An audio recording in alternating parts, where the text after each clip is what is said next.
12ஆம் வகுப்பு பொதுத் தேர்வு எழுதும் மாணவ மாணவிகளுக்கு தவேக தலைவர் விஜய் வாழ்த்து தெரிவித்துள்ளார். இது தொடர்பாக அவர் வெளியிட்டுள்ள எக்ஸ் தள பதிவில் தமிழகம் மற்றும் புதுச்சேரியில் பொதுத் தேர்வு எழுதவுள்ள 11 மற்றும் 12ஆம் வகுப்பைச் சேர்ந்த அன்பு தம்பிகள் மற்றும் தங்கைகளுக்கு மனமார்ந்த வாழ்த்துக்கள் என தெரிவித்துள்ளார்.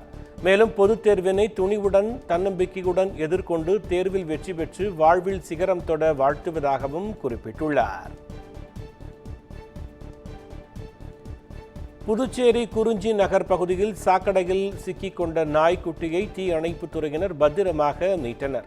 குறிஞ்சி நகர் பகுதியில் உள்ள சாக்கடையில் நாய்க்குட்டி ஒன்று சிக்கிக் கொண்டதாக விலங்கியல் ஆர்வலர் அசோக் என்பவருக்கு தகவல் கிடைத்துள்ளது. இதன் அடிப்படையில் அவர் தீ அணைப்பு படையினருடன் சம்பவ இடத்திற்கு சென்றார். இதனைத் தொடர்ந்து தீ அணைப்புத் துறையினர் சாலையில் துளையிட்டு 1 மணி நேர போராட்டத்திற்கு பின்பு நாய்க்குட்டியை மீட்டனர். இந்த வீடியோ தற்போது சமூக வலைதளங்களில் வைரலாகி வரும் நிலையில் மனிதாபிமானத்துடன் நாய்க்குட்டியை மீட்ட தீ அணைப்புத் துறையினருக்கு பாராட்டுகள் குவிந்து வருகின்றன. தூத்துக்குடி மாவட்டம் வாகைக்குளம் விமான நிலையத்தின் புதிய முனை கட்டுமான பணிகளை கனிமொழி எம்பி ஆய்வு மேற்கொண்டார். கூடுதல் விமானங்கள் வந்து இறங்கும் வகையில் பொதுமக்களுக்கு தேவையான அதிநவீன அடிப்படை வசதிகளை கொண்டதாக 227 கோடியே 33 லட்சம் ரூபாய் மதிப்பிலான சுமார் 17,341 சதுர மீட்டரில் வாகைக்குளம் விமான நிலையத்தில் புதிய முனையம் அமைக்கும் பணியானது கடந்த சில ஆண்டுகளாக தொடர்ந்து நடைபெற்று வருகிறது. விமான நிலைய விரிவாக்கத்திற்கு பிறகு ஒரே நேரத்தில் தூத்துக்குடி விமான நிலையத்தில் 5 விமானங்கள் வரை தர இறங்கும் என்று கூறப்படுகிறது. இந்த புதிய முனைய கட்டுமான பணிகளை நாடாளுமன்ற குழு தலைவரும் தூத்துக்குடி எம்பியுமான கனிமொழி ஆய்வு செய்தார். புதிய முனையம் எப்போது செயல்பாட்டிற்கு வரும், என்னென்ன பணிகள் நிறைவு பெற வேண்டும் என்பது குறித்தும் அதிகாரிகளிடம் கேட்டறிந்தார். தமிழகத்தில் சாதிவாரி கணக்கெடுப்பு நடத்த வேண்டும் என்பது அனைத்து கட்சியினரின் எதிர்பார்ப்பாக உள்ளது என பாமக தலைவர் அன்புமணி ராமதாஸ் தெரிவித்துள்ளார். கோவை விமான நிலையத்தில் செய்தியாளர்களிடம் பேசிய அவர் மக்கள் தொகை கணக்கெடுப்பில் ஓபிசியை சேர்க்க வேண்டும் என்றும் மற்ற மாநிலங்களுக்கு அதிகாரம் உள்ளது தமிழகத்திற்கு இல்லையா, அதிகாரம் இருந்தும் செயல்படாதது கோழைத்தனமானது என்றும் கூறினார்.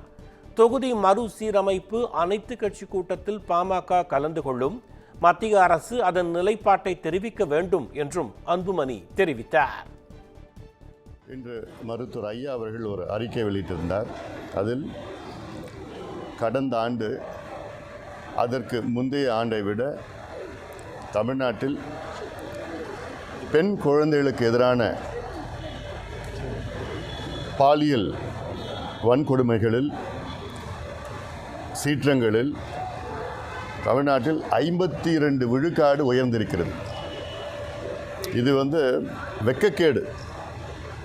இது ஒரு மிகப்பெரிய ஒரு அவமானம். தமிழ்நாட்டில் சாதிவாரி மக்கள் தொகை கணக்கெடுப்பு நடத்த வேண்டுமென தமிழ்நாட்டில் உள்ள அனைத்து கட்சிகளினுடைய நிலைப்பாடு. கர்நாடகாவில் நடத்தி முடிச்சிட்டாங்க, ஆந்திராவில் நடத்திட்டு இருக்கிறாங்க, ஒரிசாவில் நடத்திட்டு இருக்காங்க, மத்திய பிரதேஷ் ராஜஸ்தான்லேயும் ஜார்க்கண்ட்லேயும் இவ்வளோ மாநிலங்களில் நடத்தி முடிச்சிட்டாங்க. நடத்திட்டு இருக்கிற நேரத்தில் தமிழ்நாட்டின் முதலமைச்சர் மட்டும் எங்களுக்கு அதிகாரம் இல்லைன்னு எப்படி சொல்கிறாருன்னு புரியல. எந்த அடிப்படையில் சொல்கிறாரு? நாங்கள் கேட்குறது சென்சஸ் கேட்கல, சர்வே கேட்குறோம். யாரை ஏமாற்ற பார்க்குறீங்க? அதாவது அதிகாரம் வைத்திருந்தும் அதிகாரம் இல்லை என்று சொல்பவர்கள் என்னை பொறுத்த வரைக்கும் கோழைகள்.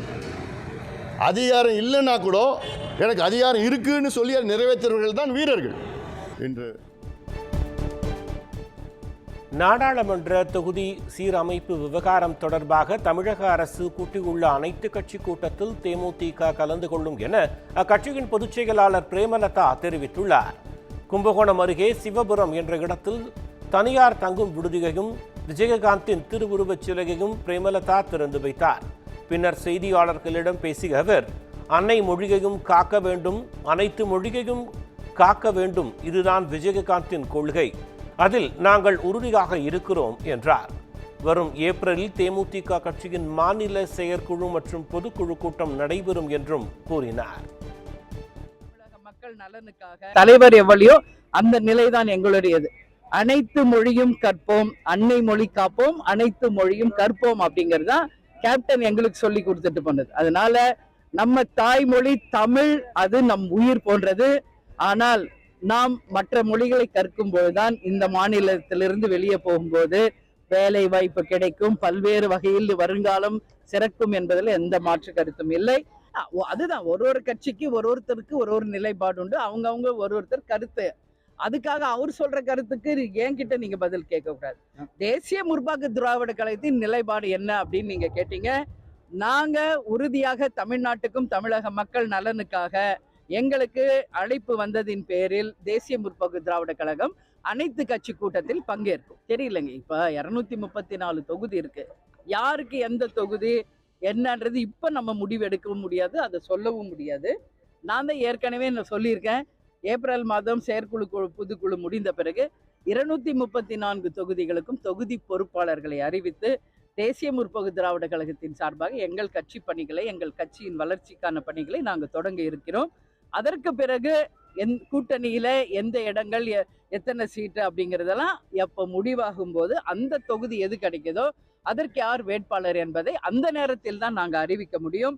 ஆனால் ஒன்று சொல்றேன் உறுதியாக, 2026 நாங்கள் இடம்பெறும் கூட்டணி 234 தொகுதிகளையும் வென்றெடுத்து மகத்தான வெற்றி பெற்று சரித்திர சாதனையை படைப்போம் என்பதை இந்த நேரத்தில். மண்டலங்கள் உயர்த்தப்பட்டது குறித்து எம்பி எம்எல்ஏக்களுடன் ஆலோசனை கூட்டம் நடைபெற உள்ளதாக சென்னை மாநகராட்சி தெரிவித்துள்ளது. இது தொடர்பாக வெளியிடப்பட்டுள்ள செய்திக்குறிப்பில், சென்னை மாநகராட்சியின் தற்போதைய மண்டலங்களின் நிர்வாக பகுதிகளை சீரமைத்து மண்டலங்களின் எண்ணிக்கையை 15 இருந்து 20 உயர்த்தி ஆணையிடப்பட்டுள்ளதாக கூறப்பட்டுள்ளது. இதைத் தொடர்ந்து மண்டலங்களின் மாற்றங்கள் தொடர்பாக சென்னை மாநகராட்சியின் எல்லைக்கு உட்பட்ட எம்பிக்கள், எம்எல்ஏக்கள் மற்றும் மண்டல குழு தலைவர்கள் ஆகியோருடனான கலந்துரையாடல் கூட்டம் நகராட்சி நிர்வாகத்துறை அமைச்சர் KN நேரு தலைமையில் நடைபெற உள்ளதாகவும் தெரிவிக்கப்பட்டுள்ளது. மேலும் கூட்டம் நடைபெறும் நாள், நேரம் மற்றும் இடம் ஆகிய விவரங்கள் பின்னர் அறிவிக்கப்படும் என்றும் கூறப்பட்டுள்ளது.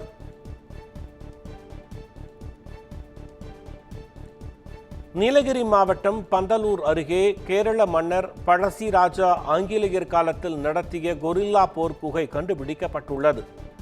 சேரம்பாடியில் உள்ள தனியார் தேயிலை தொழிற்சாலை அருகே கண்டுபிடிக்கப்பட்ட இந்த குகை சுமார் 300 மீட்டர் நீளமும் சிறிது தூரம் சென்றதும் 2 பாதையாக பிரிந்து இந்த குகை 1765 காலகட்டத்தில் அமைக்கப்பட்டதாக வரலாற்று சான்றிதழ் கூறுகிறது. கேரள மன்னர் பழசி ராஜாவால் அமைக்கப்பட்ட இந்த குகையினை காண அமெரிக்காவிலிருந்து வந்த 6வது தலைமுறையான பழசி ராஜாவின் கொள்ளுப்பேத்தி சுபா வர்மா, அவரது கணவர் கிஷோர் சேர்ந்து குகையை திறந்து வைத்தனர்.